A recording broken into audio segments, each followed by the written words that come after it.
But make sure to do all the steps before, then you will be able to do this.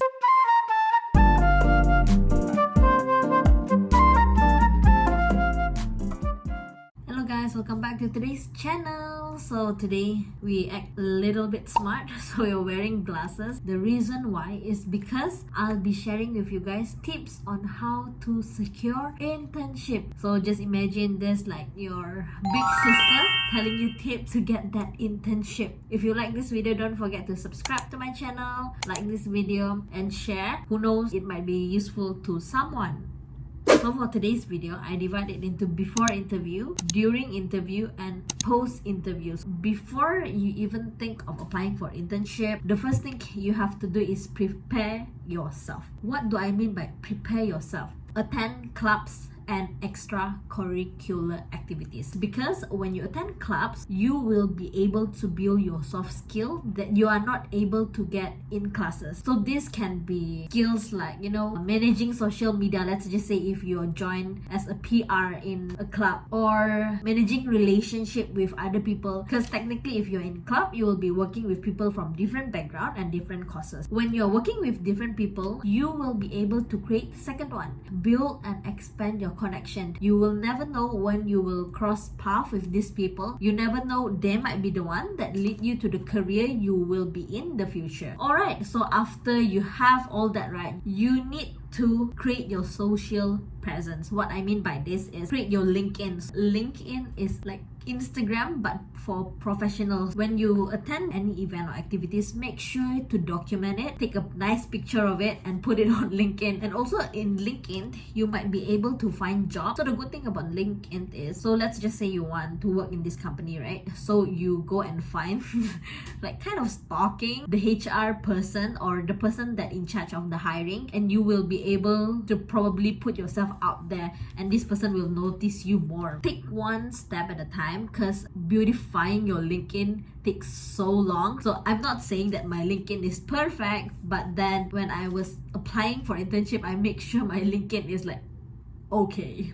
And then next one, after LinkedIn, you need to create your real resume. So for resume, avoid using Microsoft, because if you use Microsoft, it's not that appealing to the eyes. Try using those resume template from Canva or Nova Resume. This is not sponsored by them, by the way. Go on that platform, just type in resume template. There's tons of it that you can use. Make sure there is no typo, and then make sure you change the name of the file as well, because usually when you use template, the name of the file will be red black template. Let's just say you just change to your names, because when you don't change it, when the recruiter downloaded your file, it will be red black template. People might not know who is red black template, because if someone else using the same template, we don't even know who is who. Also, make sure you always have your resume on your phone, because the reason why is sometimes you will receive an email in the middle of nowhere. The recruiter might be asking, can I have your resume? So you immediately can send to them because you already have it on your phone. So after you've done all that, you are ready now to apply for internship. So when you apply for the internship, you make sure that the job or internship that you're applying for almost similar to your career aspiration. The reason why is because when you apply to an internship that is closer to your career aspiration, you know what you should know to be successful in that position. Or if not, life always changes. If you are the type of person that would just want to explore and learn new things, there's nothing wrong with it as well. You can go ahead. But make sure to do all the steps before, then you will be able to do this. Because if your resume is good, you have the soft skill, I think you will be able to apply in any field. So once you get a call back from the recruiter or from the company, you're attending the interview right now, right? So make sure to be on time or be early. Do not be late to interview. That shows that you are not paying attention.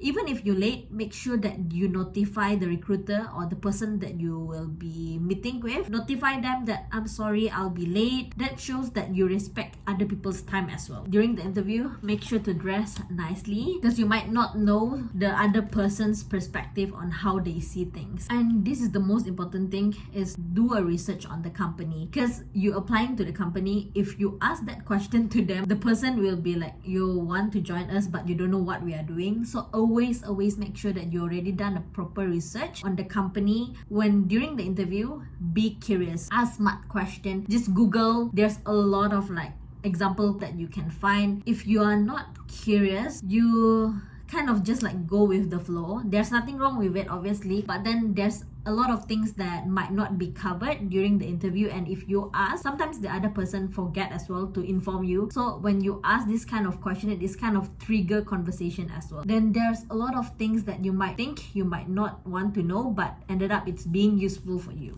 After the interview, after you finish and then you go back home, make sure to write a thank you note to the interviewer, thank them for their time, and then it will always be great if you follow up with the recruiter. So let's just say after 2 days you didn't hear back, you just follow up. It kind of trigger them, oh, I need to respond to this person, you know. So it will be great as well. During the follow-up, you ask them for when can they get back to you. It gives the sense of urgency for the other person or the interviewer to get back to you. It shows that you are the type of person that knows how to manage expectation. And when replying email, right, don't just reply with like short form, and also make sure to always like address the person. Make sure that you spell the person's name correctly. So I just want to say, when you're applying for internship, make sure you apply earlier than the due date. The reason why is because if plan A doesn't work out, you still have backup plan. And do not be disheartened if you don't get the first offer or second offer for your internship, because there's definitely something that fit your requirement, fit your skill out there. So just keep going. For those people who are applying for internship, I wish you all the best. And internship just the first stepping stone for you to go into working life.